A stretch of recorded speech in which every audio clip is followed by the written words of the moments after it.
여러분 안녕하세요. 오롱장입니다. 예전에 제가 라이브 할 때 제 좋아하는 노래 중에 하나인데 이게 자이언티랑 이문세가 부른 눈이 올까요? 그 눈. 이 노래를 틀었었는데 바로 저작권 문제가 되더라고요. 그래서 깜짝 놀랐는데 참 제가 모르는 세계가 많은 것 같습니다. 오늘은 이와 관련된 말씀을 드릴 건데요. 부동산 내용입니다. 시청하시기 전에 구독하기, 좋아요, 멤버십까지 부탁드리겠습니다.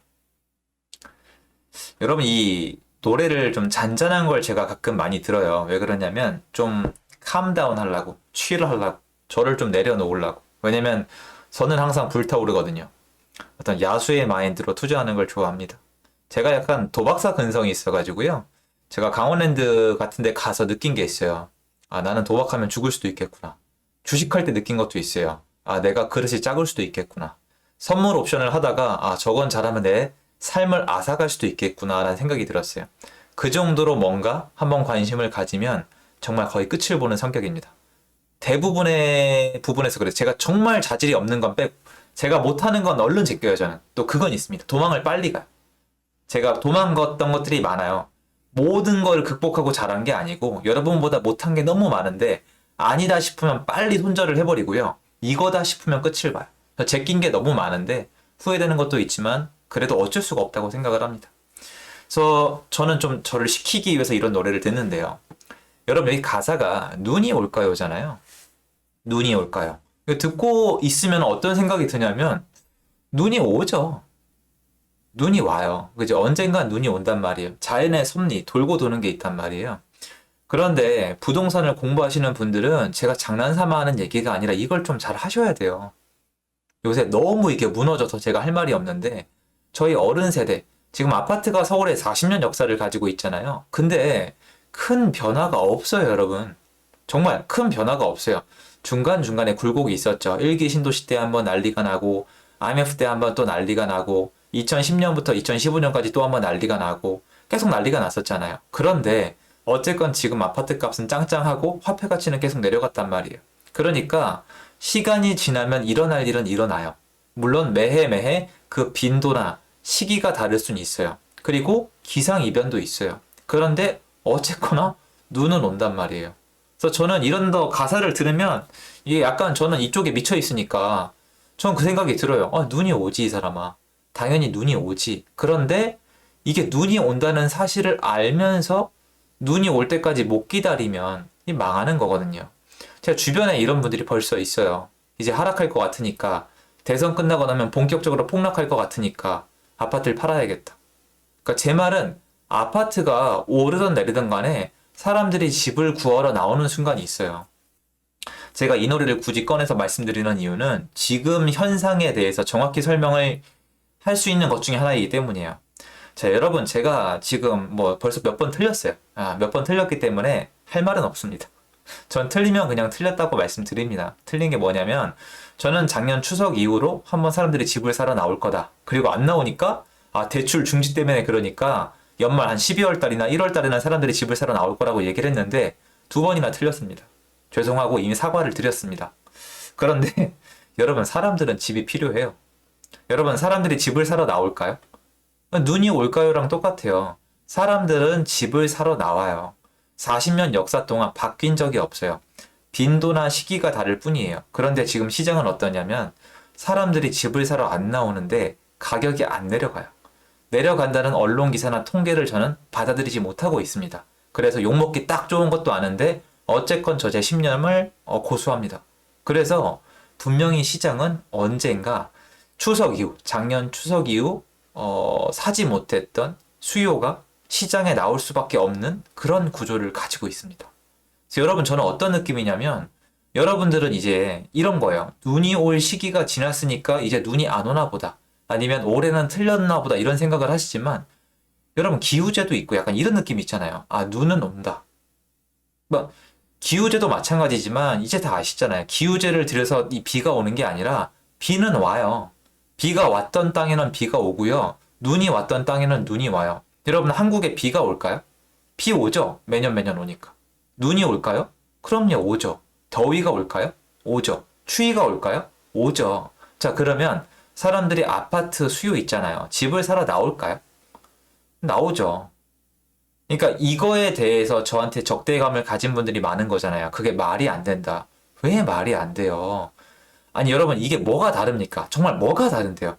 여러분, 이게 좀 한번 들어주세요. 여러분, 내년에 한국에 비가 올까요? 어떻게 아세요? 여러분들이 어떻게 알아요? 기상학자세요? 그렇죠. 지난 수십 년 동안 왔잖아요. 여러분, 내년에 한국에 눈이 올까요?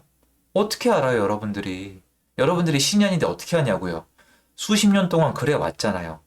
여러분, 서울, 경기도권, 수도권의 아파트는 사람들이 집을 사러 나왔었어요. 정해진 시기에. 근데 그 시기가 이번에는 좀 뒤로 늦춰지는 것 뿐이에요. 근데 정당한 사유까지 있잖아요. 이런 거죠. 온난화가 오면 예를 들어서 온난화가 오면 비가 더 많이 온다. 온난화가 오면 눈이 덜 내린다. 이런 법칙이 생길 수도 있는데 지금 시장이 그 정도로 변해 있는 건 사실이에요. 하지만 저는 제 의견을 바꿀 마음이 없는 게 전 이런 마음이에요. 제가 어떻게 표현할까 고민하다가 이거 만든 거거든요. 어떻게 표현을 해야 될까? 자꾸 이제 뭐라고 하시잖아요. 물론 응원하시는 분들 얘기를 많이 듣는데 너는 왜 기적의 논리를 만들어내냐? 왜 사람들이 집을 사야만 하냐? 넌 도대체 무슨 근거냐? 네 포지션은 집을 사라고 해야만 하지 않냐? 너는 폭등론자가 아니냐는 얘기를 너무 많이 들으니까 야, 이걸 도대체 내가 어떻게 설명을 해야 될까? 진짜 뭘 어떻게 설명을 해야 될까라고 고민을 하다가 저는 제가 왜 시장에 남아서 활동을 하고 여기서 떠나지 않고 있냐면은 이런 것들 때문에 그래요. 40년 동안의 역사상 일어났던 일들이 있고 일어나지 않는 일들이 있어요. 일어나지 않은 일이 뭔지 아세요? 사람들이 아무도 집을 안 사는 거예요. 그건 일어난 적이 없어요. 집을 사요, 사람들은.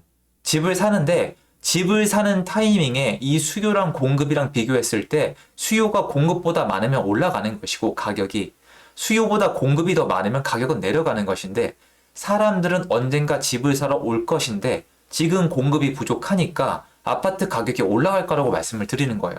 자연의 법칙에 따라서 되게 단순한 건 말씀을 드린 건데 많은 분들이 외부 영향을 많이 말씀을 하시는 것 같아요. 그러니까 이런 거죠. 예를 들어서 기후 변화가 왔다. 한국의 평균 기온이 2도가 올라갔다. 그래도 눈비 와요, 여러분. 아니면 뭐 예를 들어서 한국이 뭐 동남아시아처럼 아열대 기후로 바뀌었다. 그래도 눈비 와요, 여러분. 한국은 한국이에요. 한국 아파트 시장도 그대로 있었고 사람들도 그대로예요.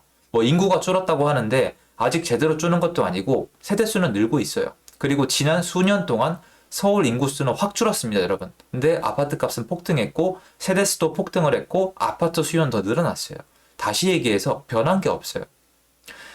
여러분, 제가 주장하는 건 특별한 게 아니에요. 정말 특별한 게 아니에요. 제가 이 정도로 믿음을 가지고 시장에 참여할 수 있는 이유는 이러한 생각 때문이에요. 그러니까 물론 저보다 영리하고 똑똑한 분들 많죠. 그런 대단한 어떤 생각이나 아이디어나 학문적 지식이 있어서 이게 가능한 게 아니라 생각보다 굉장히 단순하게 생각하기 때문에 이렇게 된 거예요.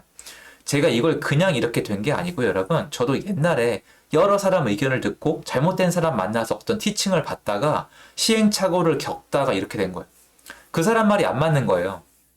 제가 깨우친 게 뭐냐면 이 사람이 얘기를 해요. 자기는 막 몇백억이 있고 빌딩이 몇 개고 어쩌고저쩌고 말이 많아요. 완전 사기꾼인데 이 사람 말대로 하면 시장이 이렇게 돼야 되는데 안 맞는 거예요. 그리고 애매모호하게 얘기해요. 그리고 틀리면은 사람들이 틀린 거에 대해서 비난을 안 해요. 전 저 속으로 그랬거든요. 저 미안하지도 않나?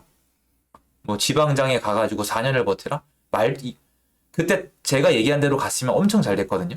그러니까 말도 안 되는 짓거리를 해놓고 책임도 안 지는 거예요. 그러니까 사람들이 틀린 거에 대해서 비난을 안 하고 이 사람들의 명성에 짓눌려 있으니까 마음대로 떠들어대는 건데 엄연히 얘기하면 시장엔 법칙이 있고 잘못된 지식에는 이상한 많은 설명들이 끼워져 있어요.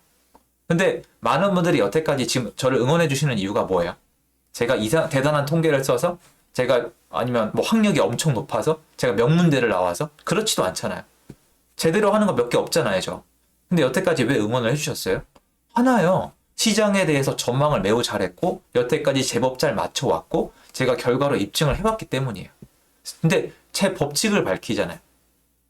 여러분, 눈이나 비가 올까요? 온다니까요.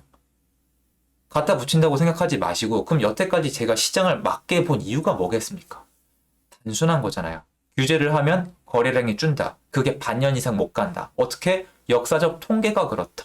사람들은 집이 필요하다. 이때 많이 나온다. 근데 그때 못 나오게 했다? 그럼 나중에 나온다. 공급을 많이 하면 가격이 내려간다. 다주택자가 줄어들면 전세 공급이 내려간다. 다 단순한 것들이에요. 자연의 법칙이랑 비슷한 것들인데 너무 부동산이란 영역에 대해서 막 거시경제학, 미시경제학, 통계학을 섞어 넣어서 스스로 더 복잡하게 만드시는 것 같아요. 그래서 저는 오늘 제 영상 보고 한 번만 그것 좀 생각해 주세요. 제가 맞다 틀리다를 떠나서 혹시 내가 부동산이란 분야를 생각보다 엄청 단순한 분야인데 너무 복잡하게 생각하고 있고 복잡하게 생각한 거 플러스 알파로 그런 걸 다루는 저 같은 사람을 너무 높게 평가하거나 너무 이상하게 평가하거나 또는 잡다한 지식과 복합적으로 만들어서 이상한 영역에 집어넣었던 건 아닌지 한 번만 다시 한번 생각을 해주세요. 제 생각은 이렇습니다, 여러분. 단순합니다. 도움 되었으면 좋겠고요. 제 영상은 여기까지입니다. 혹시 좀 이상하게 들린 분들은 죄송한데요. 설명할 길이 없네요. 감사합니다.